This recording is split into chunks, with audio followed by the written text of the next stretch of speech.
ಸಾದಿಕ್ ಅವರು ಕೂಡ ಟಿಕೆಟ್ ಕೇಳಿದ್ರು, ಅರ್ಜಿ ಹಾಕಿದ್ರು. ಆದ್ದರಿಂದ ಅವರು ಕಣದಲ್ಲಿ ಉಳಿದಿದ್ರು. ನಾನು ನಿನ್ನೆ ರಿಜ್ವಾನ್ ಅವರಿಗೆ ಮತ್ತು ಸಲೀಂ ಅವರಿಗೆ, ಇವರು ಎಂಥವರು ನಜೀರ್ ಅವರಿಗೆ ದಾವಣಗೆರೆಗೆ ಹೋಗಿ ನಾನು ನಿನ್ನೆ ರಿಪ್ಲೈ ಇದ್ದದ್ರಿಂದ ನಾನು ಹೆಚ್ಚು ಸಮಯ ಇರಲಿಲ್ಲ ನನಗೆ, ಹಾಗಾಗಿ ಇವ್ರನ್ನ ಕಳಿಸಿದ್ದೆ. ಅವರು ನಜೀರ್ ಹೋಗಲಿಲ್ಲ, ರಿಜ್ವಾನ್ ಮತ್ತು ಸಲೀಂ ಹೋಗಿದ್ದರು. ಅವ್ರು ಹೋಗೋ ಅಷ್ಟೊತ್ತಿಗೆ ಟೈಮ್ ಆಗಿಬಿಟ್ಟಿತ್ತು.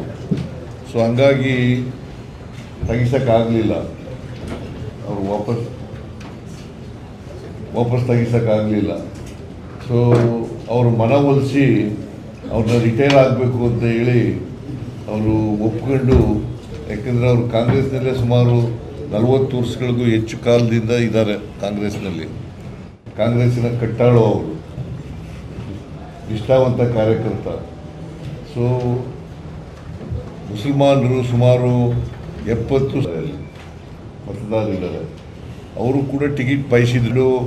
ಇವೆಲ್ಲನೂ ಪರಿಶೀಲನೆ ಮಾಡಿ ಕೊನೆಗೆ ಮಲ್ಲಿಕಾರ್ಜುನ್ ಅವರ ಮಗನಿಗೆ ಕೊಡಬೇಕು ಅಂತ. ಯಾಕೆಂದರೆ ನಮ್ಮಲ್ಲಿ ಯಾರು ನಿಧನ ಆಯ್ತಾರೆ ಅವ್ರ ಮನೆಯವರಿಗೆ ಕೊಡ್ತಕ್ಕಂಥದ್ದು ಒಂದು ಪದ್ಧತಿ.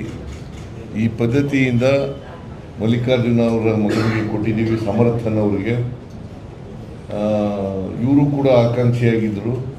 ಇವರು ಈಗ ಇವತ್ತು ನಮ್ಮ ಚುನಾವಣಾ ಸ್ಪರ್ಧೆಯಿಂದ ನಿವೃತ್ತರಾಗಿದ್ದಾರೆ. ನಿನ್ನೆ 11 ಜನ ವಾಪಸ್ ತಗೊಂಡಿದ್ದಾರೆ, ಅವರ ನಾಮಿನೇಷನನ್ನು ವಾಪಸ್ ತಗೊಂಡಿದ್ದಾರೆ. ಸೊ ಅದರಿಂದ ಸಲೀಂ ಅವರಿಗೆ ಮತ್ತು ರಿಜ್ವಾನ್ ಅವರಿಗೆ ನಾನು ಧನ್ಯವಾದಗಳನ್ನು ಈ ಸಂದರ್ಭದಲ್ಲಿ ಹೇಳಲಿಕ್ಕೆ ಬಯಸ್ತಾ ಇದ್ದೇನೆ. ಮತ್ತು ಎಲ್ಲ ಪೈಲ್ವಾನ್ ಸಾದಿಕ್ ಭಾಳ ವರ್ಷಗಳಿಂದ ನನಗೂ ಅವ್ರ ಪರಿಚಯ. ಸಾದಿಕ್ ಅವ್ರು ಪೈಲ್ವಾನ್ ಕುಸ್ತಿ ಮಾಡ್ತಾ ಇದ್ದಾಗಿಂದ ಪರಿಚಯ. ನಾನು ಕುಸ್ತಿ ನೋಡೋಕೆ ಹೋಗ್ತಿದ್ದೆ, ಇವರು ಕುಸ್ತಿ ನೋಡೋಕ್ಕೆ ಹೋಗ್ತಾ ಇದ್ದೆ. ಸಾದಿಕ್ ಕುಸ್ತಿ ಮೈಸೂರಿನಲ್ಲಿ ಕುಸ್ತಿ ಅಖಾಡ ಇತ್ತು ಒಂದು, ಅದು ಚೆನ್ನೈ ಅಖಾಡ. ಚೆನ್ನೈನವರ ಅಖಾಡ, ಅಲ್ಲಿ ಕುಸ್ತಿ ನಡೆಯೋದು. ಆಗ ಹೋಗ್ತಾ ಇದ್ದೆ. ಇವರು ಚಾರ್ಲಿ ಅಂತ ಇನ್ನೊಬ್ಬಿದ್ದರು, ದೊಡ್ಡ ಚಾರ್ಲಿ ಅಂತ, ದಾವಣಗೆರೆಯವರು.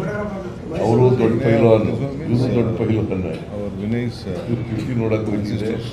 ಸೊ ಇವರು ಆಕಾಂಕ್ಷಿಯಾಗಿದ್ದರು. ಆಕಾಂಕ್ಷಿಗಳಾಗೋದು ತಪ್ಪೇನಿಲ್ಲ. ಬಿಕಾಸ್ ಅಲ್ಲಿ ಮತದಾರರಿದ್ದರು, ಮುಸ್ಲಿಂ ಮತದಾರರಿದ್ದರು. ಅವರು ಕ್ಯಾಂಡಿಡೇಟ್ ಆಗಬೇಕು ಅಂತ ಬಯಸಿದರೆ ತಪ್ಪೇನಿಲ್ಲ. ಆದರೆ ಎಲ್ರಿಗೂ ಕೊಡೋಕ್ಕಾಗಲ್ಲ. ಕಾಂಗ್ರೆಸ್ನ ನೀತಿಯಂತೆ ಯಾರು ಮರಣ ಹೊಂದಿದ್ದಾರೆ ಅವ್ರ ಮನೆಯವರಿಗೆ ಕೊಡೋದು ಅಂತ ಹೇಳಿ ಬಾಗಲಕೋಟೆಯಲ್ಲಿ 2 ಬೈ ಎಲೆಕ್ಷನ್ಗಳು ನಡೀತಾ ಇದ್ದಾರೆ. ಒಂದು ಬಾಗಲಕೋಟೆ, ಇನ್ನೊಂದು ದಾವಣಗೆರೆ. ದಾವಣಗೆರೆಯಲ್ಲೂ ಶಿವಶಂಕರಪ್ಪನವ್ರ ಮೊಮ್ಮಗನಿಗೆ ಕೊಟ್ಟಿದ್ದೀವಿ.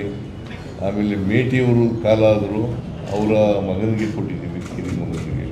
2 ಕಡೆ ಗೆಲ್ತೀವಿ. ನಾನು ಪೈಲ್ವಾನ್ ಸಾದಿಕ್ ಅವರಿಗೆ ಧನ್ಯವಾದಗಳನ್ನು ಹೇಳಲಿಕ್ಕೆ, ಯಾಕೆಂದರೆ ನಮ್ಮ ಮಾತನ್ನು ನಂಬಿ ನಾನು ಮತ್ತು DK ಶಿವಕುಮಾರ್ ಮಾತುಗಳನ್ನು ಅವರು ಒಪ್ಕೊಂಡು ವಾಪಸ್ ಇವತ್ತು ರಿಟೈರ್ ಆಗಿದ್ದಾರೆ. ಅವರಿಗೆ ಧನ್ಯವಾದಗಳನ್ನು ಪಕ್ಷದ ವತಿಯಿಂದ ಹೇಳಲಿಕ್ಕೆ ಬಯಸ್ತಾ ಇದ್ದೀನಿ.